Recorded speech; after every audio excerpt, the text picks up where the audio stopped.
കരിങ്കുളം ഗ്രാമപഞ്ചായത്തിലാണ് ജോലി ചെയ്യുന്നത്.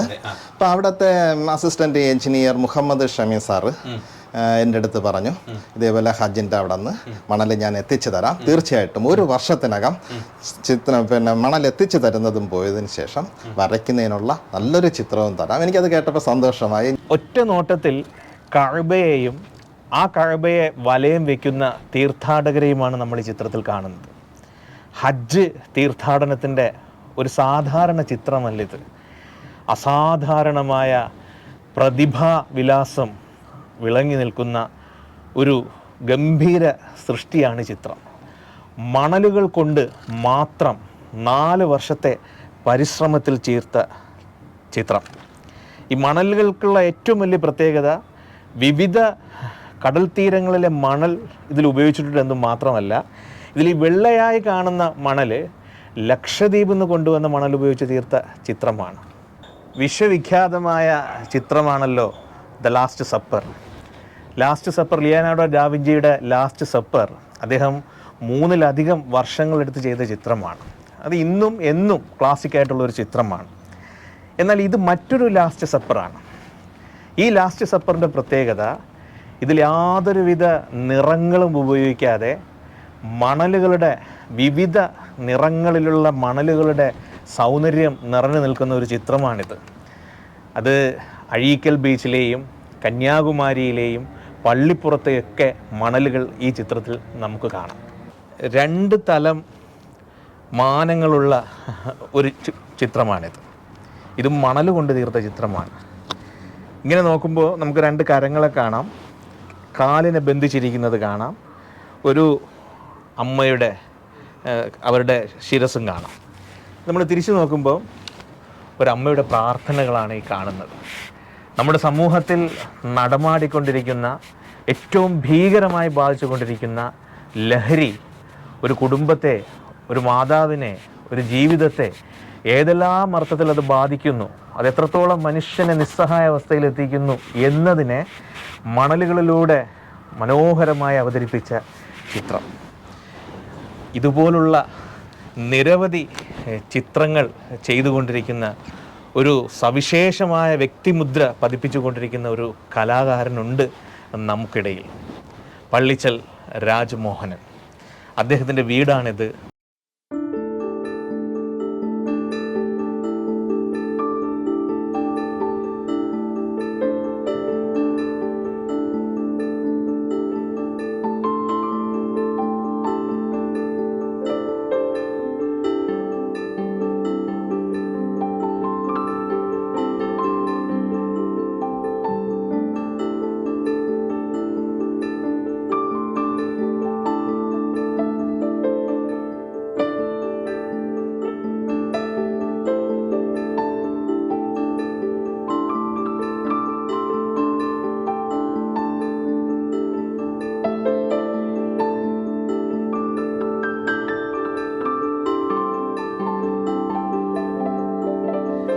നമ്മൾ 2 വർഷം മുമ്പ് പരിചയപ്പെട്ടിട്ടുണ്ട്. പക്ഷെ ആദ്യമായിട്ടാണ് താങ്കളുടെ വീട്ടിൽ വരുന്നത്. ഈ ചിത്രങ്ങൾ എന്നുള്ളത് ഏറ്റവും പ്രാചീനമായ ഒരു കലാരൂപമാണ്. ഗുഹാചിത്രങ്ങളൊക്കെ നമ്മളിപ്പോൾ കേരളത്തിൽ എടക്കൽ ഗുഹയിലൊക്കെ ശിലായുഗ കാലങ്ങളിലുള്ള ഗുഹാചിത്രങ്ങൾ കാണും. ചരിത്രത്തെക്കുറിച്ച് അറിയുന്നത് തന്നെ ചിത്രങ്ങളിലൂടെയാണ്. എന്നാൽ താങ്കൾ ചിത്രരചനയ്ക്ക് വേറൊരു മാനമാണ് നൽകിയത്. അപ്പോൾ ഇതിൽ നിന്ന് നമുക്ക് തുടങ്ങാം. ഇന്ന് നമ്മൾ എപ്പോഴും കേൾക്കുന്ന ഒരു വാർത്തയാണല്ലോ ലഹരി. സർവത്ര നമ്മളെ വേദനിപ്പിക്കുന്ന വാർത്തകളാണ്. ഈ ചിത്രത്തിലേക്ക് താങ്കൾ എത്തിപ്പെട്ടത് എങ്ങനെയാണ്? ഇന്ന് സമൂഹത്തിലെ കാർന്നുതിന്നുന്ന ഏറ്റവും വലിയ വേദനയാണ് ലഹരി എന്ന് പറയുന്നത്. ഈ ചിത്രം വരയ്ക്കാനുള്ള കാരണം, ഞാൻ ആലപ്പുഴയിൽ നിന്നും തിരുവനന്തപുരത്തേക്ക് വരുന്ന സമയത്ത് ട്രെയിൻ യാത്രയിൽ ഒരു അമ്മയെ പരിചയപ്പെട്ടു. ദുഃഖിതയായ ആ അമ്മയുടെ വിഷമമാണ് എന്നെ ഈ ചിത്രത്തിലെത്തിച്ചത്.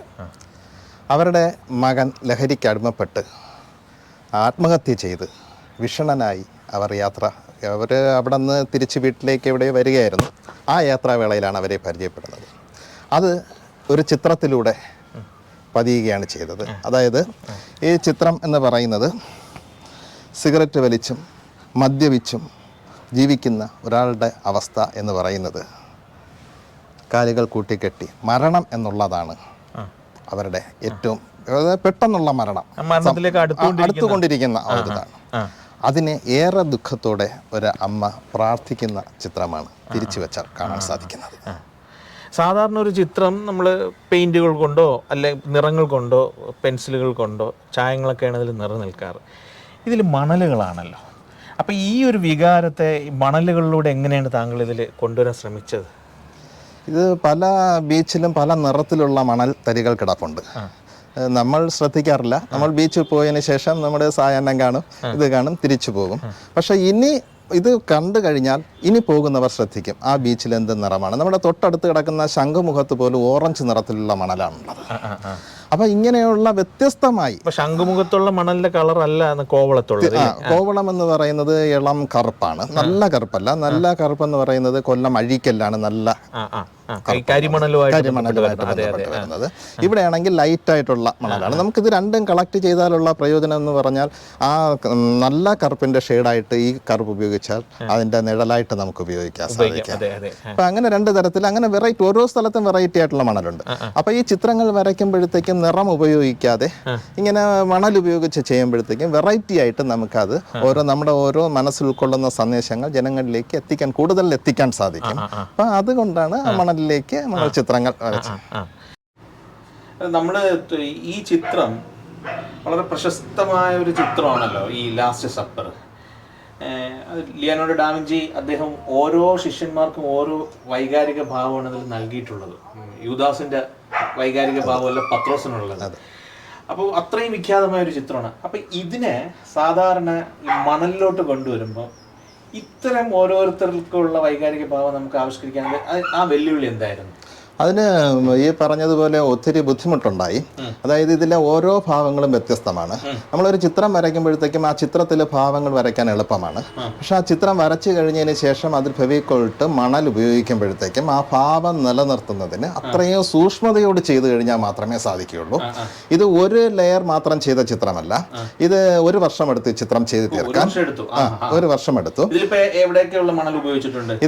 ഇത് കന്യാകുമാരിയിലെ മണല്, ഈ കാണുന്നത് ഇത് അഴീക്കല്ല മണല്, ഇത് പള്ളിപ്പുറത്തിലെ മണല്, ഇത് ശംഖുമുഖത്തിലെ മണല്. ശംഖുമുഖത്തിലെ മണലും ഈ പള്ളിപ്പുറത്തിലെ മണലും കൂടെ മിക്സ് ചെയ്യുമ്പോഴാണ് ഈ ലൈറ്റ് ആയിട്ട് നമുക്ക് ഈ കിട്ടുന്ന മണല്.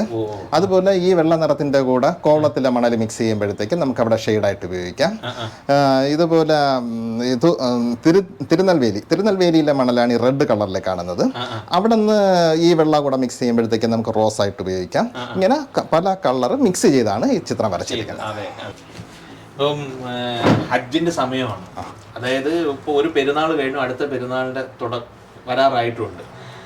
ഇപ്പൊ കഅബ സാധാരണ ഈ മുസ്ലിംസിന്റെ വീട്ടിലൊക്കെ ചിത്രങ്ങളായിട്ട് പണ്ട് പഴയ കാലങ്ങളിൽ ഇങ്ങനെ വെക്കുമായിരുന്നു, ഒരു പുണ്യപ്രദേശം എന്നുള്ള നിലയിൽ.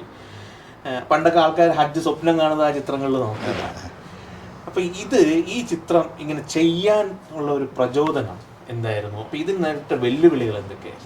ഇത് ചിത്രം ചെയ്യാനുള്ള കാര്യമെന്ന് പറഞ്ഞു കഴിഞ്ഞാൽ സാധാ ചെയ്യുന്ന ചിത്രത്തിൽ നിന്നും വ്യത്യസ്തമായിട്ട്, അതായത് വളരെ ഹാർഡായിട്ടുള്ളൊരു ചിത്രം ചെയ്യണം എന്ന് മനസ്സിൽ വിചാരിച്ചു. അങ്ങനെ നോക്കിയപ്പോഴാണ് ഇതെന്ന് പറയുമ്പോൾ മനസ്സിൽ ആകർഷിച്ച ഒരു ചിത്രമാണ്. അത് ആദ്യം ചെയ്തു തുടങ്ങിയപ്പോൾ എന്നെ കൊണ്ട് ചെയ്യാൻ പറ്റുമോ എന്നുള്ള സംശയം തന്നെ ഉണ്ടായെന്ന് വെച്ചാൽ ഇത്രയും ജനസാന്ദ്രതയും ഇതെല്ലാം കണ്ട് ചെയ്യാൻ പറ്റുമോ എന്നുള്ള ഒരു സംശയം തന്നെ മനസ്സിലുണ്ടായിരുന്നു. പക്ഷേ ഇത് ചെയ്തു പൂർത്തിയാക്കി 4 വർഷം എടുത്തു. 4 വർഷം കൊണ്ടാണ് ഈ ചിത്രം പൂർത്തിയാക്കി. 4 വർഷം എടുത്തു. ഇത് ലക്ഷദ്വീപിലെ മണലാണ് ഈ വെള്ള ഉപയോഗിച്ചിരിക്കുന്നത്. ഈ അഴീക്കൽ മണലാണ് ബ്ലാക്ക് ഉപയോഗിച്ചിരിക്കുന്നത്. പിന്നെ ഇത് ഇത്രയും വർഷം എടുക്കാനുള്ള കാര്യം എന്താന്ന് വെച്ച് കഴിഞ്ഞാൽ ഈ ജനങ്ങളെ വരച്ചിരിക്കുന്നത്, അതായത് ഇവരെ വരച്ചിരിക്കുന്നത് 3 ലെയർ ആയിട്ടാണ് വരച്ചിരിക്കുന്നത്. 3 ലെയർ എന്ന് പറഞ്ഞാൽ ആദ്യം ഇതുപോലെ ഈ രൂപം വരയ്ക്കുന്നു, വരച്ചതിന് ശേഷം അത് ഉണങ്ങിയതിന് ശേഷം രണ്ടാമത് വരയ്ക്കുന്നു, അത് ഉണങ്ങിയതിന് ശേഷം മൂന്നാമത് വരയ്ക്കുന്നു. അപ്പോൾ അത്രയും ഇത് വരച്ചത് കൊണ്ടാണ് ഇതിന് ഇത്രയും കാലതാമസം എടുത്തത്. ഇത് 4 വർഷം എന്ന് പറയുന്നത് കണ്ടിന്യൂസ് ആയിട്ടല്ല വരച്ചിരിക്കുന്നത്. ഇത് വരച്ചുകൊണ്ടിരിക്കുന്ന സമയത്ത് തന്നെ വേറെയും 1-2 ചിത്രങ്ങളൊക്കെ ചെയ്തു. അങ്ങനെ അതായത് 4 വർഷത്തെ ഒരു തപസ്സുണ്ട് ഇതിൽ. തീർച്ചയായിട്ടും ഒത്തിരി തപസ്സുണ്ട്. യേശു ഉണ്ട്, വിപ്ലവകാരികളാണ് നിറഞ്ഞു നിൽക്കുന്നത്. സ്വാമി വിവേകാനന്ദനുണ്ട്. ഇപ്പൊ ഈ യേശുവിന്റെ 3 ചിത്രങ്ങളുണ്ടല്ലോ, ഇതും ഇത് 3 കാലഘട്ടങ്ങളിൽ താങ്കൾ ചെയ്തതാണോ? അതെ, 3 പ്രാവശ്യമായിട്ട് ചെയ്തതാണ്. ആദ്യം യേശു അത് ആദ്യം വരച്ച ചിത്രമാണ്. കുറച്ചു കാലം മറ്റേ ചിത്രങ്ങളൊക്കെ വരയ്ക്കുമ്പോഴത്തേക്കും ആശിനി ഇനി വേറൊന്ന് ചിന്തിക്കാമെന്ന് പറഞ്ഞാണ് അടുത്ത യേശുവിനെ വരയ്ക്കുന്നത്. അങ്ങനെ ആട്ടിൻകുട്ടി അദ്ദേഹത്തിന്റെ ദേഹത്തോട് ചേർന്നിരിക്കുമ്പോഴേ ആട്ടിൻകുട്ടിയെ എടുത്ത് ലാളിക്കുക എന്നുള്ളത് ഒരു കാരുണ്യത്തിന്റെ ഭാവമാണല്ലോ. അപ്പൊ അദ്ദേഹം ഒരു കാരുണ്യത്തിന്റെ പ്രവാചകൻ കൂടിയായിരുന്നല്ലോ യേശുദേവൻ. അപ്പം ആ അർത്ഥത്തിൽ അതിൽ താങ്കൾ കാരുണ്യം എന്ന വികാരം ആണ് നിർത്തിയിരിക്കുന്നത്. എന്നാൽ ഇത് മറ്റൊരു തരത്തിലുള്ള ചിത്രമാണ്. ഇതിൽ താങ്കൾ എന്താണ് മുൻതൂക്കം കൊടുത്തിരുന്നത്? ഇത് ചിത്രം എന്ന് പറയുന്നത്, ഞാൻ ആലപ്പുഴ ക്വാർട്ടേഴ്സിൽ താമസിക്കുന്ന സമയത്ത് തൊട്ട് അടുത്ത വീട്ടിലെ ഫ്രണ്ടിൽ ഇതിന്റെ ഒരു ചിത്രം വെച്ചിട്ടുണ്ടായിരുന്നു. അപ്പൊ ആ ചിത്രം എനിക്ക് ഭയങ്കരമായിട്ട് ഇഷ്ടപ്പെട്ടു. അങ്ങനെയാണ് ആ ചിത്രം വരയ്ക്കുന്നത്. ഇതിൽ ഏറ്റവും ഇതായിട്ടുള്ളത് അദ്ദേഹത്തിന്റെ ഉയർത്തെഴുന്നേൽപ്പാണ്.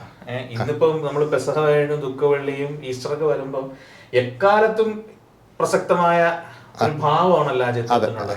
അപ്പൊ അതില് നമ്മൾ മണൽ ഉപയോഗിക്കുമ്പോഴേ ഏതർത്ഥത്തിലുള്ള കളറാണ് അതിൽ ചേർക്കണമെന്നാണ് തോന്നിയിരുന്നത്? അതിൽ ആ ചിത്രം ചെയ്തപ്പോഴത്തേക്കും അതിലെ ഏറ്റവും വെല്ലുവിളി എന്ന് പറയുന്നത് അത് ഉയർത്തെഴുന്നേൽക്കുന്ന ഗുഹയായിരുന്നു. ആ ഇരിക്കുന്ന ഇതിൽ നിന്നും ഈ താഴെ കാണുന്ന ഇത് പിന്നെ പല പുസ്തകങ്ങളും വായിച്ചപ്പോഴും പല രീതിയിലുള്ള ഗുഹയിലാണ് അതാണ് അറിയാൻ സാധിച്ചത്. അപ്പം അതിന് ആപ്റ്റായിട്ടുള്ള ഒരു ഗുഹ എന്ത് ചെയ്യണമെന്നുള്ളത് ആലോചിച്ച് അങ്ങനെയാണ് ആ ഒരു ഇത്. അതുപോലെ തന്നെ ഇതില് നമ്മുടെ സച്ചിന്റെ ഒരു ചിത്രമാണിത്.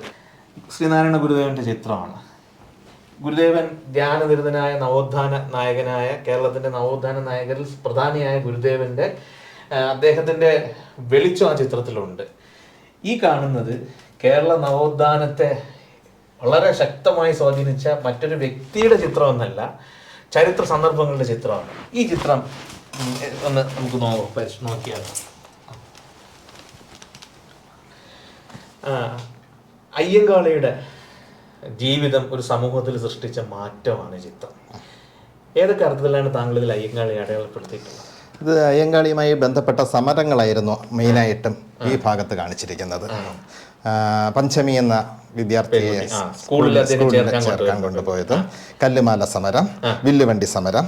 അന്ന് സമൂഹത്തിന്റെ നന്മയ്ക്കായി സ്ത്രീകളുടെ ഉന്നമനത്തിനായി അദ്ദേഹം പോരാടുകയും അതിന്റെ ഭാവി എന്ന് പറയുന്നത് പോലെ ഇന്ന് സ്ത്രീകൾ തിരുവാതിരയ്ക്ക് പോകാം. അന്ന് സ്ത്രീകൾക്ക് ഇവിടെ ഒന്നും പോകാൻ പാടില്ലായിരുന്നു. ഇത് പോകാം, യാത്രാ സൗകര്യമുണ്ട്, വിദ്യാഭ്യാസമുണ്ട്. അങ്ങനെ ഇന്നത്തെ മേഖല എന്ന് പറയുന്നത് അത്രയും സ്വാതന്ത്ര്യം. അതിൽ ഏറ്റവും ഇതെന്ന് പറയുന്നത് ഈ ഒരു ഭാഗത്ത് നിന്ന് ഇതിലേക്ക് സ്ത്രീകൾ എത്തപ്പെട്ടത്. ഇതിലെ ഒരു ശ്രദ്ധേയമായ ഒരു കാര്യമായിട്ട് എനിക്ക് തോന്നുന്നതേ, അയ്യങ്കാളി അയ്യങ്കാളിയുടെ ഒരു പ്രതിരൂപം എന്റെ ഉള്ളിലുണ്ട്. അതെ, തീർച്ചയായിട്ടും. ഈ ബ്ലാക്കിൽ ചെയ്തിരിക്കുന്നത് അയ്യങ്കാളി, അതായത് അയ്യങ്കാളി ഇവിടെ ഉയർന്നല്ല നിൽക്കുന്നത്, അതായത് അയ്യങ്കാളി മുന്നിട്ടല്ല നിൽക്കുന്നത്. അയ്യങ്കാളിയുടെ ഒരു പ്രവർത്തനങ്ങളിലൂടെ അദ്ദേഹത്തിന്റെ ഒരു ചൈതന്യത്തിലൂടെ വന്ന കേരളീയ നവോത്ഥാനമാണ്. ആ അർത്ഥത്തിലാണ് താങ്കൾ അതിൽ അയ്യങ്കാളിയെ തീർച്ചയായിട്ടും. ശംഖുമുഖം ബീച്ചിലെ മണലാണ്. ശംഖുമുഖം ബീച്ചിലെ മണലും പിന്നെ തിരുച്ചെന്തൂരിലെ മണലും കൂടെ മിക്സ് ചെയ്യുമ്പോഴത്തേക്കും ചെറിയ ഒരു ചുവന്ന കളർ നമുക്ക് കിട്ടും. അങ്ങനെയാണ് അത് ഉപയോഗിച്ചിരിക്കുന്നത്. ഇത് അർത്തുങ്കല്ല മണലാണ്. അത് ഈ ചിത്രത്തിൽ മോഡേൺ ആർട്ടുമായിട്ട് മിങ്കിൾ ചെയ്ത് അതാണ് ഈ കാണുന്നത്. നമ്മുടെ ഇതിനെ മോഡേൺ ആർട്ടുമായിട്ട് മിക്സ് ചെയ്തിട്ടാണ് ചിത്രം വരച്ചിരിക്കുന്നത്. Captain Jerry പ്രേംരാജിന്റെ സുഹൃത്തായിരുന്നു. അപ്പം ഇങ്ങനെ ഒരു ചിത്രം വരയ്ക്കണമെന്ന് ആഗ്രഹിച്ചപ്പോൾ ഞാൻ ഒത്തിരി പട്ടാള സുഹൃത്തുക്കളുടെ അടുത്ത് പോയി. കാർഗിലിൽ അവിടെ നിന്ന് കുറച്ച് മണൽ ലഭിക്കുമോ, എനിക്കിതുപോലെ എൻ്റെ സുഹൃത്തിൻ്റെ ഒരു ചിത്രം വരയ്ക്കണമെന്ന് ആവശ്യപ്പെട്ടു. എല്ലാവരും നോക്കട്ടെ, നൽകാമെന്ന് ആത്മാർത്ഥമായിട്ട് പറഞ്ഞെങ്കിലും കാർഗിലിൽ നിന്ന് മണലെത്തിക്കുക എന്നുള്ളത് വളരെ വിഷമകരമായ കാര്യമായിരുന്നു. ആ സമയത്താണ് എന്നോടൊപ്പം പഠിച്ച ജിജുവിനെ കോണ്ടാക്ട് ചെയ്യുന്നത്. നമ്മുടെ ഇപ്പം 85-86 ബാച്ചായിരുന്നു ഞാൻ. SSLC വെങ്ങാനൂർ സ്കൂളിൽ SSC ആണ്. ഞങ്ങൾ പഠിച്ചപ്പോൾ മാത്രമാണ് എല്ലില്ലാത്തത്, SSC ആയിരുന്നു. അപ്പോൾ ആ സമയത്ത് പിന്നെ 10ാം ക്ലാസ്സിലെ കൂട്ടുകാരെല്ലാം ചേർന്ന് അലിയൻസ് എന്ന് പറഞ്ഞൊരു ഗ്രൂപ്പ് വെങ്ങാനൂർ ഇപ്പോഴും സജീവമാണ്. അപ്പോൾ അവിടെ ഇത് സംസാരിക്കുകയും അവർ മുഖേന ഉടൻ തന്നെ ജിജുവിനെ അറിയിക്കുകയും ജിജു മിലിറ്ററിയുമായിട്ട് ബന്ധപ്പെട്ട് കാർഗിലിലെ മണ്ണ് ആഗ്രഹിച്ച എനിക്ക് ക്യാപ്റ്റൻ ജെറി പ്രേംരാജ് രക്തസാക്ഷ്യം വെച്ച ദ്രാസ് മേഖലയിൽ നിന്നുള്ള മണലെത്തിച്ചു തരികയും ചെയ്തു. അവർ അതോടൊപ്പം മറ്റൊരു കാര്യം കൂടെ ചെയ്തു. ജെറി പ്രേംരാജ് ആദ്യമായി ജോലിയിൽ പ്രവേശിച്ച മീററ്റിലെ അവിടെ നിന്നുള്ള മണ്ണും എനിക്കെത്തിച്ചു തന്നു. ഞാനത് കഴിഞ്ഞിട്ട് ജെറിയുടെ വീട്ടിൽ പോയി അവിടെ വീട്ടിൽ അന്ത്യവിശ്രമം കൊള്ളുന്ന ആ ഭാഗത്തുള്ള മണൽ ശേഖരിച്ച് അതോടൊപ്പം അഴീക്കലിലെ മണലും അതിലുപയോഗിച്ചിട്ടുണ്ട്. പള്ളിപ്പുറത്തിലെ മണൽ ഉപയോഗിച്ചാണ് ഈ ചിത്രം വരയ്ക്കുന്നത്. ദ്രാസ് മേഖലയിൽ നിന്നും മീററ്റിൽ നിന്നും കൊണ്ടുവന്ന മണൽ ക്ലേ ആയിരുന്നു.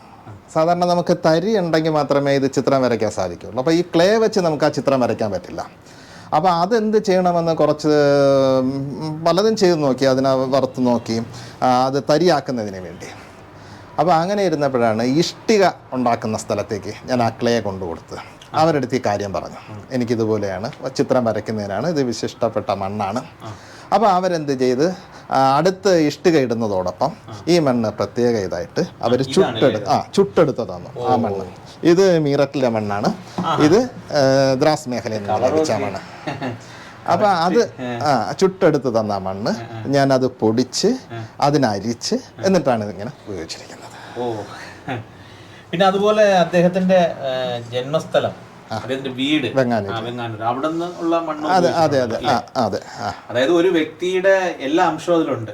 ജനിച്ച സ്ഥലമുണ്ട്, അദ്ദേഹം ആദ്യമായിട്ട് ജോലി ചെയ്തിരുന്ന സ്ഥലമുണ്ട്, പിന്നെ അദ്ദേഹം രക്തസാക്ഷിയായ സ്ഥലമുണ്ട്. തീർച്ചയായിട്ടും വ്യക്തിയുടെ ജീവിതത്തെ മണലിലൂടെയാണ് താങ്കൾ അടയാളപ്പെടുത്തിയത്. അത് എൻ്റെ മാത്രം കഴിവല്ല, എൻ്റെ സുഹൃത്തുക്കളുടെ ഒത്തിരി ഇതുണ്ട്. വെങ്ങാനൂർ എൻ്റെ കൂടെ പഠിച്ച അതിലുപരി കേണൽ ജിജുവിൻ്റെ ഇതുണ്ട്, സംഭാവനയുണ്ട്. എല്ലാവരുടെയും ഒരു സംഭാവനയായപ്പോൾ എനിക്കത് ചെയ്യാൻ സാധിച്ചു. ഈ ചിത്രം എന്ന് പറയുന്നത് സഹിഷ്ണുതയ്ക്കുള്ളിലെ അസഹിഷ്ണുത. അതായത് ഒരു ഗർഭിണിയായ ഒരു സ്ത്രീ കുട്ടി ജനിച്ചു കഴിഞ്ഞാൽ മരിക്കുന്നത്, ഒരു വാർദ്ധക്യത്തിൽ മരിക്കുന്നത് വരെ ഒരു സ്ത്രീ കാണുന്ന കാഴ്ചയാണിത്. അവൾ കടന്നു പോകുന്ന എല്ലാ ഘട്ടങ്ങളും ആ സ്ത്രീ നോക്കി കാണുകയാണ്. ആ സ്ത്രീയും ആ ഘട്ടത്തിലൂടെ കടന്നു പോകേണ്ടതാണ്. ലക്ഷദ്വീപിലെ മണൽ, ഇത് കന്യാകുമാരിയിലെ മണലാണ്. ഇതിലിപ്പം നമുക്ക് പിന്നെ വെള്ളയും പിന്നെ ചുവപ്പും കിടപ്പുണ്ട്. നമ്മൾ ഇതിനെ ഈ മുറത്തിൽ വെച്ച് ഒന്ന് ഇതാക്കുമ്പോഴത്തേക്കും വെള്ള കുറച്ച് പോർഷൻ ഇങ്ങോട്ട് മാറുമ്പോഴത്തേക്കും നമുക്ക് അതിൽ നിന്ന് മണലും മാക്സിമം എല്ലാ തരിയും മാറ്റാൻ പറ്റില്ല. ഇത് കോവളത്തിലെ മണലാണ്, ഇളം കറുപ്പ്. കോവളത്തെ മണ്ണ് ഉണ്ടോ? നല്ല ചായപ്പൊടി പോലെ സോഫ്റ്റ് ആണല്ലോ. അഴീക്കല്ല മണലാണ്, നല്ല കറുപ്പ്. ഈ കറുപ്പ് ഇത് വ്യത്യാസമുണ്ട്. അതെ, ഇത് നല്ല ബ്ലാക്കാണ്. ഇത് ശംഖുമുഖത്തിലെ മണലാണ്, ശംഖുമുഖത്തിലെ ഓറഞ്ച് കളർ. ഇത് സാധാ വെള്ള പള്ളിപ്പുറത്തിലെ മണലാണ്, വെള്ള കളർ. പച്ച നിറത്തിലുള്ള മണലുണ്ട്, ഗൾഫ് രാജ്യങ്ങളിലാണ്. പക്ഷെ അത് പിന്നെ ഒത്തിരി പേരെടുത്ത് പറഞ്ഞിട്ടുണ്ട് പച്ച നിറത്തിലുള്ള മണൽ. അപ്പോൾ എല്ലാവരും ശ്രമിക്കാമെന്ന് പറഞ്ഞിട്ടുണ്ട്. അത് നമ്മുടെ ഈ ബീച്ച് പോലെ തന്നെ, അവർക്ക് അതിൻ്റെ പ്രത്യേകതയൊന്നും തോന്നില്ല. നമ്മുടെ സാധാരണ ബീച്ചിൽ എന്ത് കളറാണോ അതുപോലെ തന്നെ അവർക്ക് പച്ച, അവർക്ക് നാച്ചുറലായിട്ടുള്ളത് കൊണ്ട് അവർക്ക് അത് വേറെ ഇതൊന്നുമില്ല. പക്ഷെ നമുക്കതൊരു ഭയങ്കര ഇതാണ്. അത് പച്ച കിട്ടിക്കഴിഞ്ഞാലുള്ള പ്രത്യേകത എന്ന് പറഞ്ഞു കഴിഞ്ഞാൽ നമുക്ക് ഇലകളും എല്ലാം പച്ചയാണ്. ചിത്രത്തിന് പല ജീവൻ നമുക്ക് കൊടുക്കാൻ സാധിക്കും. 12-13ഓളം കടൽ തീരങ്ങളുടെ മണ്ണ് താങ്കൾ ഇതുവരെ ഉപയോഗിച്ചിട്ടുണ്ട്. അതെ. അപ്പം കന്യാകുമാരി, അഴീക്കല്, പള്ളിപ്പുറം, ലക്ഷദ്വീപ്, പിന്നെ ഈ പറയുന്ന കോവളം, ശംഖുമുഖം, പിന്നെ നമ്മുടെ തിരുച്ചെന്തൂര്, ലേമൂർ, ഇങ്ങനെ ഒരുപാട് ഇതുണ്ട്. അപ്പോൾ ആദ്യം മണ്ണ് കൈ കിട്ടുമ്പോൾ ഉള്ള പ്രോസസ്സ് എന്താണ്? മണ്ണ് പിന്നെ ഒത്തിരി ശേഖരിക്കും. പോകുന്ന സ്ഥലത്ത് പോകുമ്പോൾ ചാക്കിൽ ഒത്തിരി ശേഖരിച്ചിട്ട് അതിൽ കുറച്ച് ഭാഗം എടുത്ത് കഴുകും, നന്നായിട്ട് കഴുകി വെയിലത്ത് വെച്ച് ഉണക്കും. ഉണക്കിയതിന് ശേഷം ഇതേപോലെ ഓരോ കുപ്പിയിൽ നിറച്ച് വയ്ക്കും. കുപ്പിയിൽ നിറച്ച് വെച്ചിട്ട് ആവശ്യത്തിന് അതെടുത്ത് ഉപയോഗിക്കും. അത് ഉപയോഗിക്കുമ്പോഴത്തേക്കും ഈ മണലെന്ന് പറയുമ്പോഴത്തേക്കും പല തരികളാണ്, വലിപ്പമുള്ളതുണ്ടാകും, ചെറുതുണ്ടാകും. അപ്പോൾ ഈ അരിക്കുന്ന സമയത്ത് ഒരേ അളവിനുള്ള മണൽത്തരി നമുക്ക് ലഭിക്കും. അപ്പോൾ അരിച്ചെടുത്തതിന് ശേഷമാണ് ഇത് ഉപയോഗിക്കുന്നത്.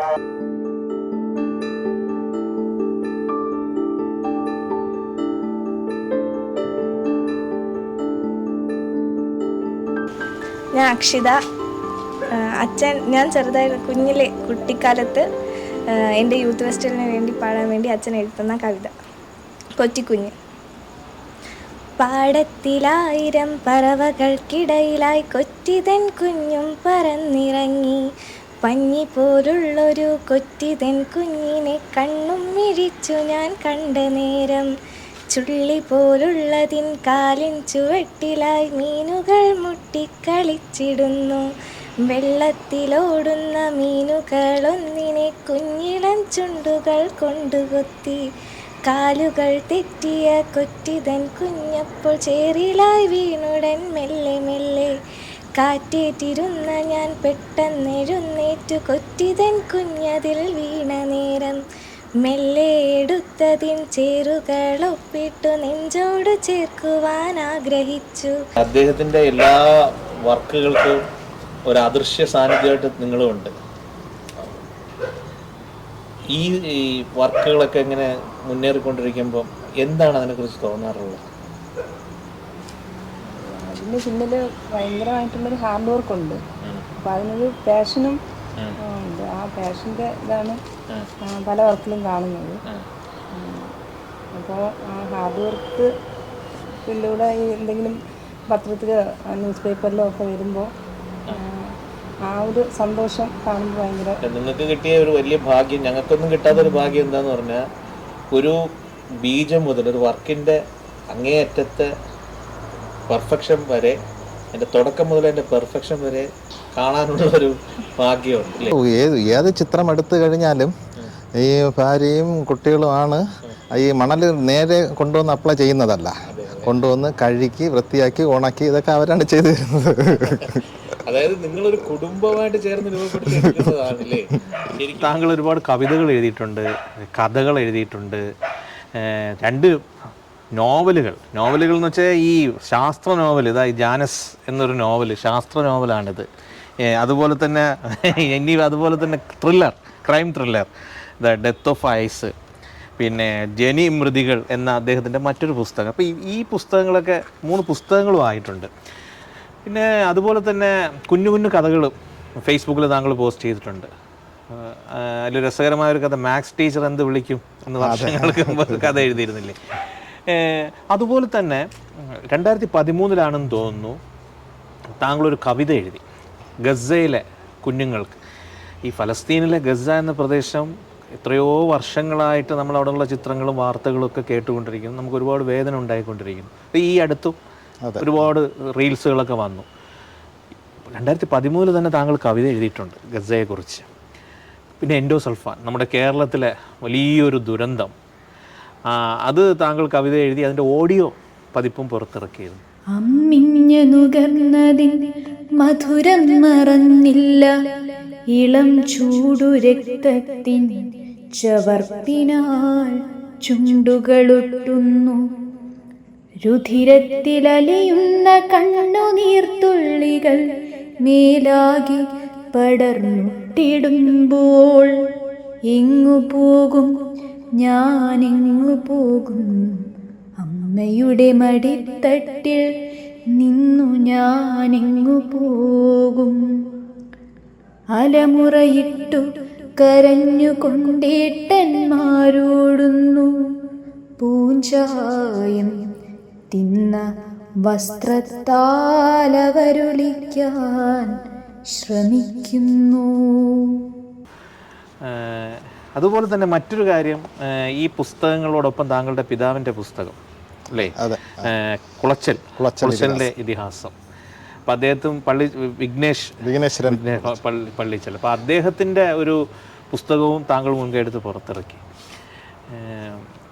എന്തായിരുന്നു എഴുത്തിനോടുള്ള ഒരു ഇഷ്ടം തോന്നാൻ? എഴുത്തിനോടുള്ള ഇഷ്ടം കുട്ടിക്കാലം മുതൽ, അച്ഛൻ നന്നായിട്ട് എഴുതുമായിരുന്നു. കുട്ടിക്കാലം മുതലേ ഈ അച്ഛൻ നാടകം എഴുതുകയും അഭിനയിക്കുകയും ഞങ്ങളതിൽ പങ്കെടുപ്പിക്കുകയും, അതുപോലെ ഞായറാഴ്ച ബാലലോകം എന്ന പരിപാടിയിൽ എല്ലാ ഞായറാഴ്ചയും കാമരാജ് മെമ്മോറിയൽ എന്ന് പറഞ്ഞൊരു ക്ലബിൻ്റെ ആഭിമുഖ്യത്തിൽ ബാലലോകം പരിപാടിയിൽ പങ്കെടുക്കാനുള്ള അവസരം ഉണ്ടാക്കി തരിക. അപ്പോൾ അച്ഛൻ അത് അന്ന് മുതലേ ഞങ്ങളെ ഇത് കൊണ്ടുവരികയും, പിന്നെ ജവഹർ സ്മാരക ഗ്രന്ഥശാല എന്ന് പറഞ്ഞ ക്ലാരക്കുഴിയിലൊരു ഗ്രന്ഥശാല ഉണ്ടായിരുന്നു. അത് ഇപ്പോഴും വളരെ നല്ല രീതിയിൽ പ്രവർത്തിച്ചു പോകുന്ന ഗ്രന്ഥശാലയാണ്. അപ്പോൾ അതിൽ അവിടെ നിന്ന് പുസ്തകങ്ങൾ ഇഷ്ടം പോലെ എടുത്തു തന്ന് വായിക്കാൻ തരുന്ന അച്ഛൻ അങ്ങനെ ആ ഒരു ഇതിൽ കൊണ്ടുപോകുക. അതെ, ആ പുസ്തകം പക്ഷെ കുറച്ചു കാലമായുള്ള അത് കുളച്ചലിനെ കുറിച്ചായിരുന്നു. എന്തായിരുന്നു കുളച്ചലിനെ കുറിച്ച് എഴുതിയിരുന്നത്? കടപ്പുറത്തുള്ള ആളുകളെ കുറിച്ചൊക്കെ ആയിരുന്നു. ഞാനിവിടെ തൊട്ടടുത്ത് കൃഷ്ണ സാർ എന്ന് പറഞ്ഞൊരു പഠിപ്പിക്കുന്നൊരു സാറുണ്ടായിരുന്നു. അപ്പോൾ അവിടെ കുറച്ച് കാലം ഡ്രോയിങ് വരയ്ക്കാൻ പോകുമായിരുന്നു. അവിടെ പോയി ഈ ചിത്രം വരയ്ക്കുമ്പോൾ സാർ ഈ സാൻഡ് ആർട്ട് ചെയ്യുമായിരുന്നു. അപ്പോൾ സാറിൽ നിന്നാണ് എന്നിലേക്ക് ഈ ഒരു ആകർഷണം തോന്നി, ഇത് ചെയ്യണമെന്നുള്ള ഇതും വരുന്നത്. പക്ഷേ 6 മാസം മാത്രമേ പഠിക്കാനുള്ള ഇതുണ്ടായുള്ളൂ. പിന്നെ അത് കഴിഞ്ഞ് പിന്നെ അടുത്ത പഠനത്തിന് വേണ്ടി പോയി. അത് പിന്നെ കുറേ കാലം പിന്നെ വരെ അങ്ങനെ ഒന്നുമില്ലായിരുന്നു. പിന്നെ +2 എല്ലാം കഴിഞ്ഞതിന് ശേഷം ചെറുതായിട്ട് ചിത്രങ്ങൾ വരയ്ക്കുമായിരുന്നു. അന്ന് ഈ സാൻഡ് ആർട്ട് ചെയ്യില്ലായിരുന്നു, ചെറുതായിട്ട് ചിത്രങ്ങൾ വരയ്ക്കും. അപ്പോൾ ഈ പ്രോത്സാഹനം ഉണ്ടല്ലോ, എല്ലാവരും ആക്കൊള്ളാം നന്നായിരിക്കുന്നത്, ആ ഒരു പ്രോത്സാഹനത്തിൽ നിന്നാണ് പിന്നെ അടുത്ത് സാൻഡ് ആർട്ടും ഇത് ചെയ്ത് നോക്കിയിട്ട് അത് ആർക്കെങ്കിലും സന്തോഷമായിട്ട് ഗിഫ്റ്റായിട്ട് കൊടുക്കുമായിരുന്നു. അപ്പോൾ അങ്ങനെ കൊടുത്ത് ആലപ്പുഴയിൽ എത്തിയപ്പോഴത്തേക്കും അതങ്ങനെ കൊടുക്കരുത്, അനസ് എന്നൊരു സുഹൃത്തുണ്ടായിരുന്നു. അപ്പോൾ അനസാണ് അങ്ങനെ കൊടുക്കരുത്, നമുക്കിത് ചെയ്ത് വെച്ചതിന് ശേഷം അവിടെ പിന്നെ എല്ലാ വർഷവും ഈ ഉണ്ണിക്കുറി എന്ന് പറഞ്ഞ് ഒരു സംഭവമുണ്ട്. അപ്പോൾ ഞാൻ അവിടെ പോയതിന് ശേഷമാണ് ആദ്യമായിട്ടാണ് ഈ ഉണ്ണിക്കുറി എന്ന് പറഞ്ഞാൽ, അതായത് ക്രിസ്മസ് ദിനത്തിൽ എല്ലാവർക്കും ഗിഫ്റ്റായിട്ട് പരസ്പരം കൈമാറുന്നത്. അപ്പം ഞാൻ ഈ ഒരു സാൻഡ് ആർട്ട് വരച്ച് അടുത്ത ആളിന് കൊടുക്കുമായിരുന്നു. അപ്പം ഇത് കണ്ടിട്ടാണ് പറഞ്ഞത് അത് കൊടുക്കരുത്, നമുക്കത് കളക്ട് ചെയ്ത് നമുക്കൊരു ഇത് നടത്താം. അങ്ങനെയാണ് അനസിന്റെ നിർബന്ധം കൊണ്ടാണ് ലളിതകലാ അക്കാദമിയിൽ ആദ്യത്തെ എക്സിബിഷൻ നടത്തുന്നത്. വർഷം 2016 തോന്നുന്നു. 50 വയസ്സായപ്പോൾ 50 മരങ്ങൾ വെച്ചു. ഓ, അങ്ങനെ ഉണ്ടല്ലേ.